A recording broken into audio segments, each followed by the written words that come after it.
Welcome to the 2020 National Book Festival and our conversation with two distinguished guests who join us in honor of the centennial celebrations of American author and space-age visionary Ray Bradbury, a master storyteller whose legacy exemplifies the festival's theme of American ingenuity. I'm John Eller, director of the Center for Ray Bradbury Studies at Indiana University's School of Liberal Arts. Ray Bradbury's friendship and encouragement led to the creation of the center, where we preserve his entire home office, a lifetime of his awards and mementos, and the papers, correspondence, and working library that remained in his home at the time of his passing in 2012. His remarkable career spans 7 decades. He grew up in the Great Depression. His family, his father, had to take the family all the way from Illinois to Los Angeles to find work, and Ray Bradbury was never able to go to college. He developed a great style, his own unique lyric, metaphor-rich style, and his own kind of subjects, writing fantasy, weird tales, eventually developing talent as a science fiction writer with his own subjects, talking often about otherness, about how lonely and alien the challenge is to go into outer space. Also wrote quite a bit about the need to have empathy in our lives with others, and that comes through very much in much of his writing. His subjects transition finally into, even without college, a lifetime of awards, including Pulitzer Prize and National Book Foundation medals for lifetime achievement. The titles, we all know them after even 60, 70 years. The Martian Chronicles, The Illustrated Man, The Golden Apples of the Sun, Fahrenheit 451, The October Country, Dandelion Wine, and of course, Something Wicked This Way Comes, all written and collected into these books as novelized story cycles or as story collections between 1950 and 1962. And yet he continued to produce throughout his career. His significance, as much as any writer of our time, he's responsible for the space-age visions that we all have, the dreams that he had become our dreams. Science fiction that spoke to young people who would go on to create our space-age achievements. We are fortunate to have two guests who truly understand Ray Bradbury's dreams. Author and producer Ann Druyan has already traveled through the cosmos, often in a creative partnership with her late husband, the visionary astrophysicist and astronomer Carl Sagan. She was creative director on NASA's Interstellar Message project for Voyager's golden records. Now Voyager 1 and 2 have truly passed out of the solar system boundaries and are in interstellar space. Very exciting legacy. The co-writer she was on the pioneering 1980 television miniseries with Carl Sagan, Cosmos, A Personal Voyage, which won Emmy and Peabody Awards. She co-authored 6 bestsellers with Carl, including Comet and Shadows of Forgotten Ancestors. After his passing by 2014, she was able to co-write and co-produce Cosmos, A Space-Time Odyssey series for us all, which won Emmy and Peabody Awards again. And just this year in 2020, she and others have produced Cosmos, Possible Worlds. And in May, her book with the same title came out. And that book is a rich tapestry from which the new series was born. Like Ray Bradbury, Leland Melvin knew how to work effectively toward distant goals in a life full of the unexpected. Academic All-American recognition in college football led to the National Football League. He fought off injuries with 2 NFL teams while also beginning graduate studies in material science and engineering. In 1989, with that master's degree in hand, Leland began work at NASA Langley Research Center in his home state of Virginia. He entered astronaut training in 1998 and pushed through a challenging long-term training injury before he was finally cleared to join the crew of Space Shuttle missions STS-122 in 2008 and STS-129 the following year in 2009. Both of these missions added vital new structures to the International Space Station. In 2010, Leland became NASA's Associate Administrator for Education. He retired in 2014 after 24 years of NASA service, and today he motivates and provides resources for children to fulfill their dreams through media and educational ventures. Leland, I'm going to start with the conversation off with you. In the pages of your book, Chasing Space, you tell readers that art, music, and literature have a place in the STEM world of science, technology, engineering, and mathematics. How does fiction by writers like Ray Bradbury fire a scientist's mind and curiosity? How did that fiction fire your mind as you were growing up and entering the space program? Well, I mean, Ray wrote with such a lyrical beauty, a poetic beauty that made you think of all kinds of things. I mean, the Martian Chronicles, you think of these places on the Martian surface and these other beings, these Martians, that we encounter when we got there. And I think, anytime that you can add the A to STEM to make it STEAM, the arts, everything that we do in science and technology and mathematics and engineering has the arts infused in it. And when I was in space, I remember Quincy Jones, he called me, we had a little conversation, and Quincy Jones, this incredible composer and musician, and he said that if you know math, you know music. If you know music, you know math. They're both using both the right and left side of the brain. And I think what Ray has done in his body of work has inspired us, has incited this creativity, this innovation that will help us. And it's fantasy. He talks about the Martian Chronicles were fantasy. But when you think about taking something from science fiction to science fact, this ingenuity and creativity in the written word and the poetry and this it's inspiring you to do things bigger than your present self. And I think that's why that A is so important in getting people thinking about future worlds and what is the rocket equation that we have to use to get there, and what are we going to see when we get there. But all of this thing is driven with fantasy and writing and that A piece. That's why I think it's so important what Ray has done with his writings. Well, I think you caught the link he actually intended for the generations of readers. Even though he couldn't go to college, he could certainly fire and calibrate many of us, generations of us, to do so. And Right. you and your husband, Carl Sagan, of course, knew Ray for many years. Tell us about those times and Ray's relation to the dreams that you and Carl articulated for all of us. Well, first of all, thank you, John, for that lovely introduction. And yes, that's true. I believe that Carl first met Ray in 1971 for the symposium called Mars and the Mind of Man. And that was, I believe, Arthur Clarke and Bruce Murray of the Planetary Society, yet to be formed, got together to traverse all of those borders. There we were on the eve of getting our first real close-up look at Mars and beginning to have, instead of a point of light in the sky, a world that was a real place. And so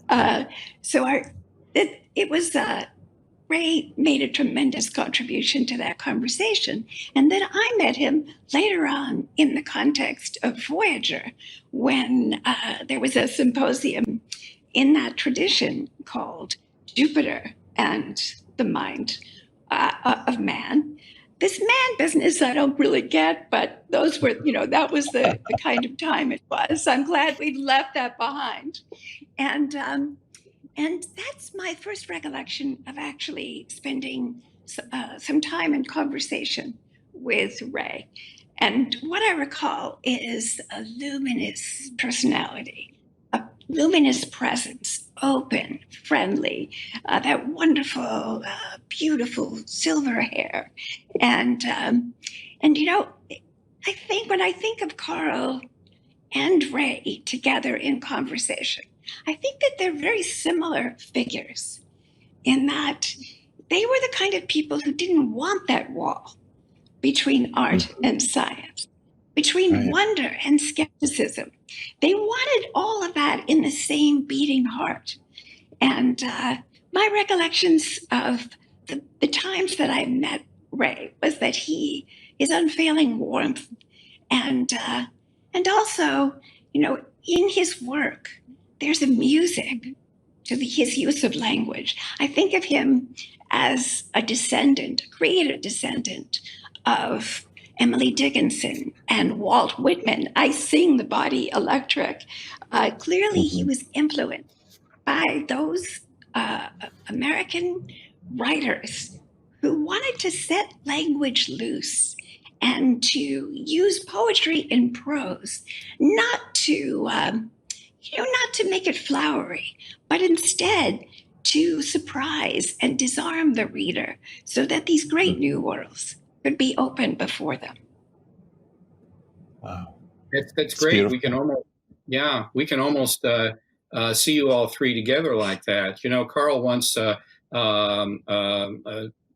pointed out some of the finer points in Ray's poetry. I don't know if you remember this, but Ray had the poem, "We have not yet seen the stars." They have not yet seen the stars. The animals of our planet don't look at the stars the way we do. And Carl pointed out to him once that, well, the birds do. And Ray actually wrote another stanza. I'm so glad he did. You wrote another stanza. So Oh, yeah, some say the birds they see, and, and he went on with the poem that way. But yes, no, that that's was so wonderful Carl. magic. Yeah, wonderful magic you all have. And I think also that there's a general awakening in science to how much more attuned to the world, the stars, and each other, the other living things with whom we share this planet really are. But that's that. I think there's a lot of creatures are actually even admiring the stars. I think there are non-human primates who can be inspired by a sunset. Definitely. You know, about 70 years ago, in an introduction, Ray Bradbury said that scientists know the workings of the human heart, but writers can imagine it far better. We can discuss for a few minutes, if you'd like, the idea of the connections between imagination and science. Leland, you want to lead on that? Sure. When I think of us leaving the planet and flying in space and looking back at our blue marble, and you talk about the blue dot, from Voyager, seeing this little tiny blue dot back from all of these millions of miles away, and having this view of our planet and thinking of all the people that have been involved in helping this very small subset of people get off the planet and live and work together in this space station, this spaceship, and we're looking back at our spaceship Earth. And I think about the colors of the ocean. I think about the needing new definitions to describe the colors of the ocean, because I extinguish all the colors that I know when I see all of these different hues. And that tapestry of color and shape and form, it's making you need to be an artist or a poet to describe it. And that's why writers going to space are so needed, to ensure that we can capture what we see. And we get this perspective shift. We get this, we call it the orbital perspective. We look back at the planet and you see no, political borders. They're just geographical borders. And we're all on this planet working and living together as one civilization. And I think that, if we had more people working and living in space together, knowing that if I screw up, if Yuri screws up, if Hans screws up, that we're all gone, that we're all dead. And so we need to bring that mentality, that mindset down here on our planet Earth, with all the colors and the hues and the cultures and the taste and, this tapestry of life, to ensure that we all get it and we stop the wars and the fighting and think about exploration as a family of humans, maybe meeting, other beings one day as a group of people looking to explore and to accept other cultures and other races and other beings, like in the Martian Chronicles. I think that's what living a purpose-driven life is all about. It's definitely a shared vision with Ray Bradbury, that's for sure. Anne, did you want to pick up on anything there? Yes, I mean, when you mentioned, John, his interest in empathy and his many different many different ways in which he expressed and conveyed to the reader how critical that is, not only to our personal happiness, but it is an adaptive advantage that we need to dig deeply into, especially right now. And so I was so moved by what you said, Leland, because I envy your experience. I've imagined it countless times.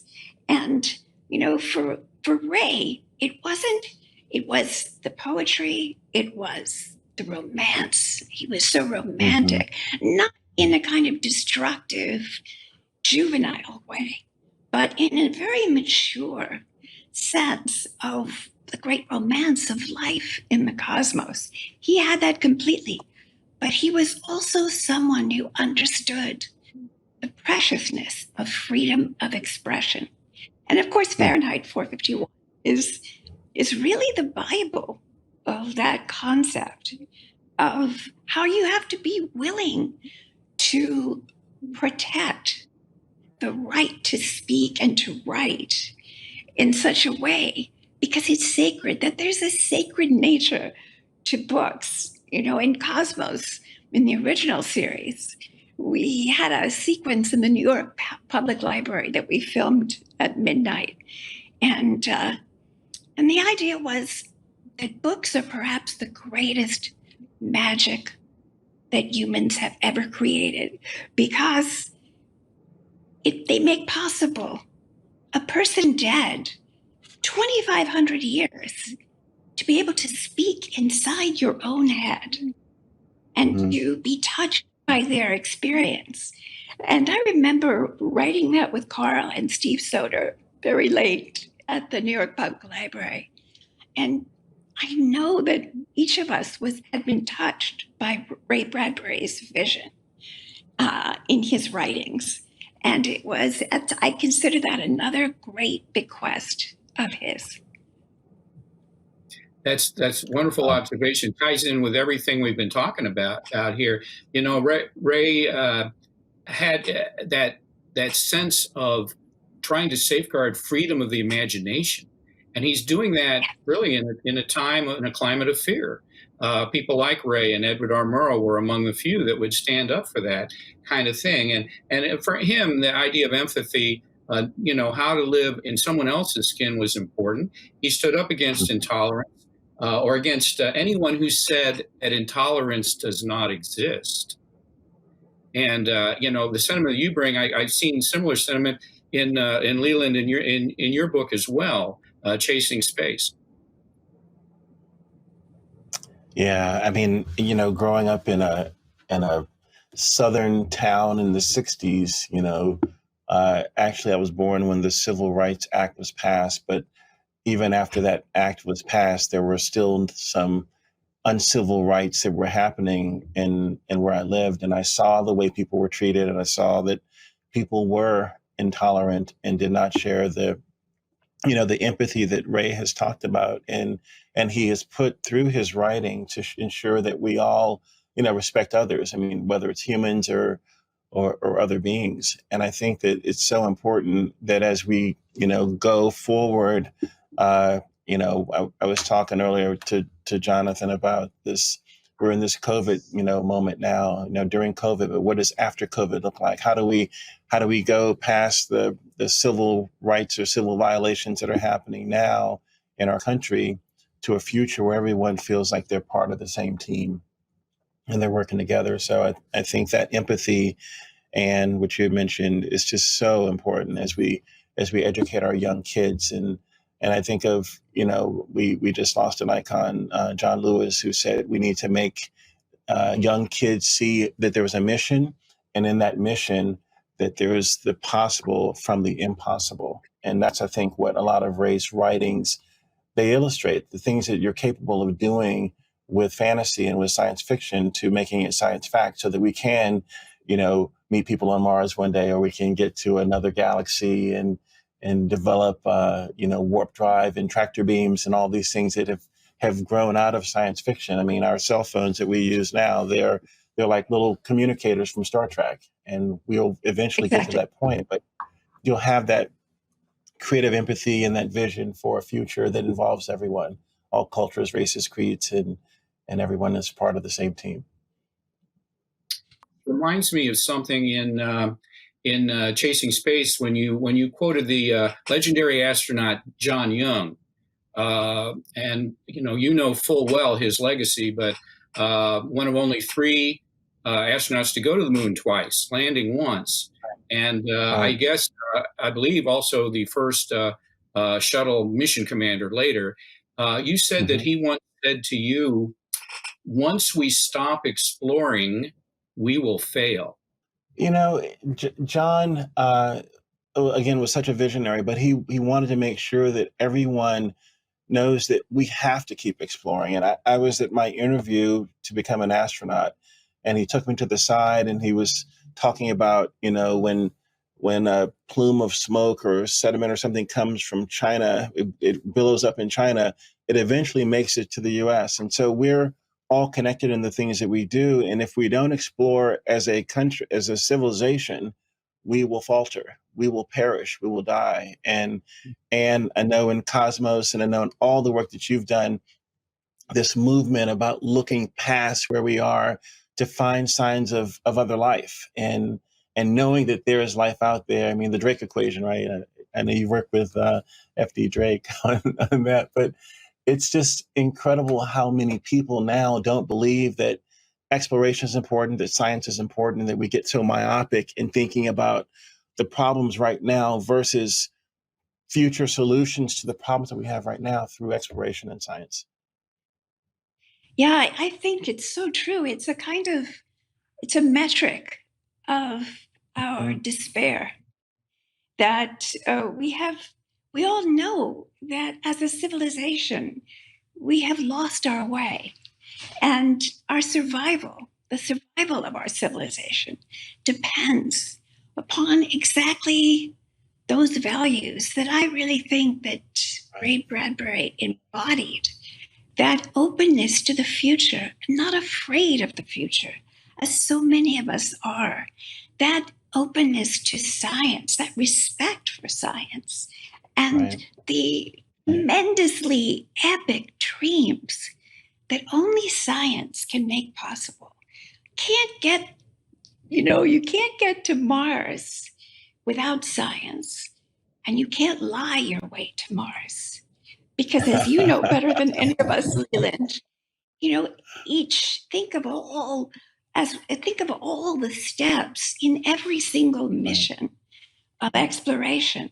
If anybody is fudging and lying along the way, exactly, it will likely go awry. So to me, these missions are like the great cathedrals that our ancestors built.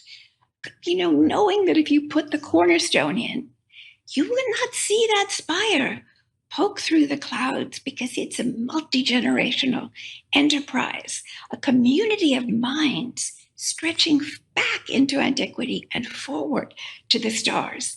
And to me, I think the notion of preserving the pale blue dot, of changing our ways in the sum of the very dramatic steps that we have to take to ensure our descendants a planet at least as lovely as the one we inherited. All of these things are themes that I find in Ray Bradbury's work. That sense that it counts on freedom of expression.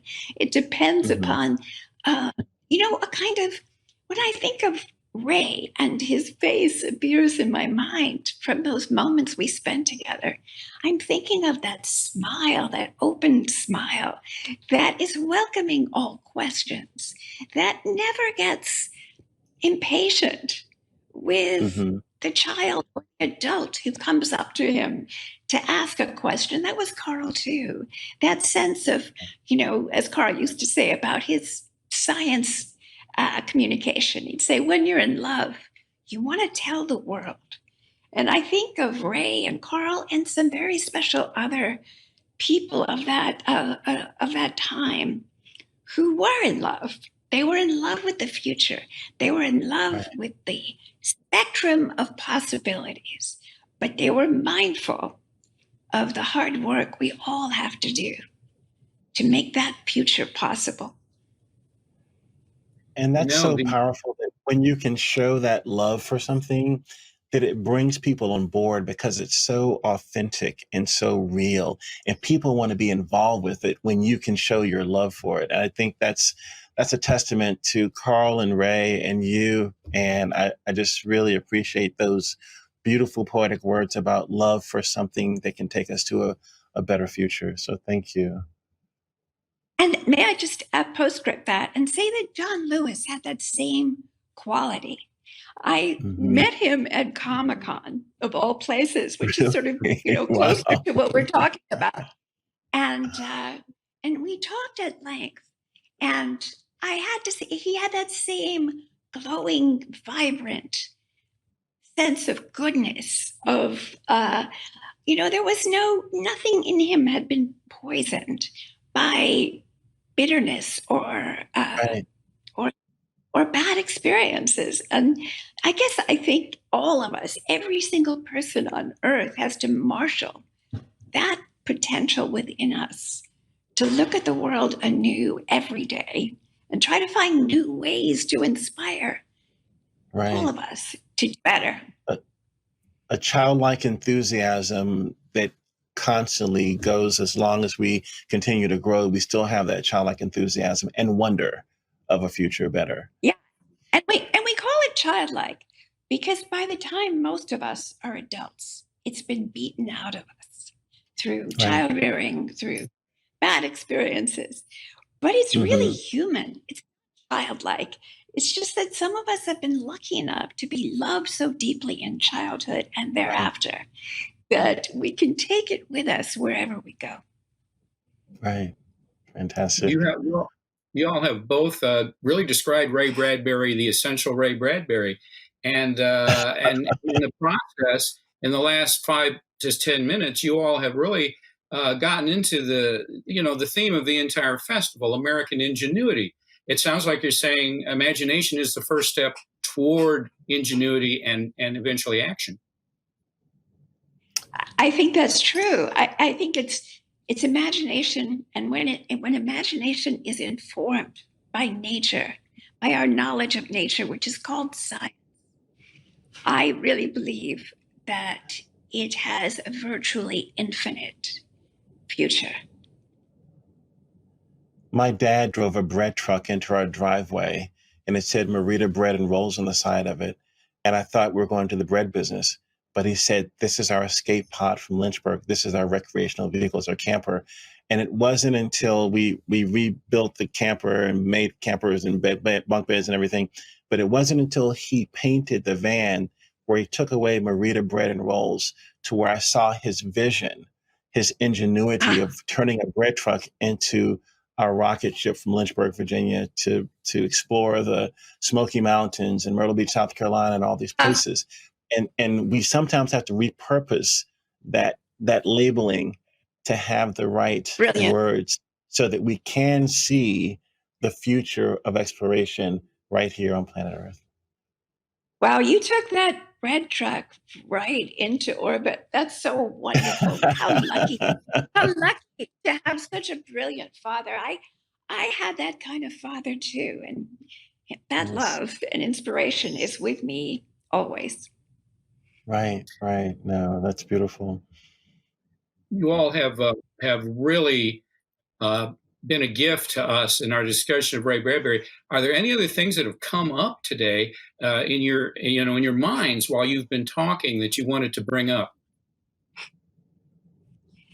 And Just to say, yeah, just to say that I'm so glad and honored to be part of this conversation, and to honor Ray Bradbury, and his imagination and his goodness and his openness, and may people be reading his books for centuries to come. Likewise, Anne, I am so grateful for this time with both of you. I'm first meeting you now, but I feel like I've known you forever because are we're connected through Ray and through Carl about making our universe a better place through empathy, through love, and through hard work with science, and believing that, if we don't continue to explore, as John Young said, we will falter. So thank you both, and Godspeed. Thank you so much, Leland. What a joy to be talking with you. And John, thank you so much for conducting the conversation and for leading us to such lovely places. Yes. And Druyan and Leland Melvin, thanks so much for bringing your insights and hope for the future to Ray Bradbury's Centennial Conversation at the National Book Festival.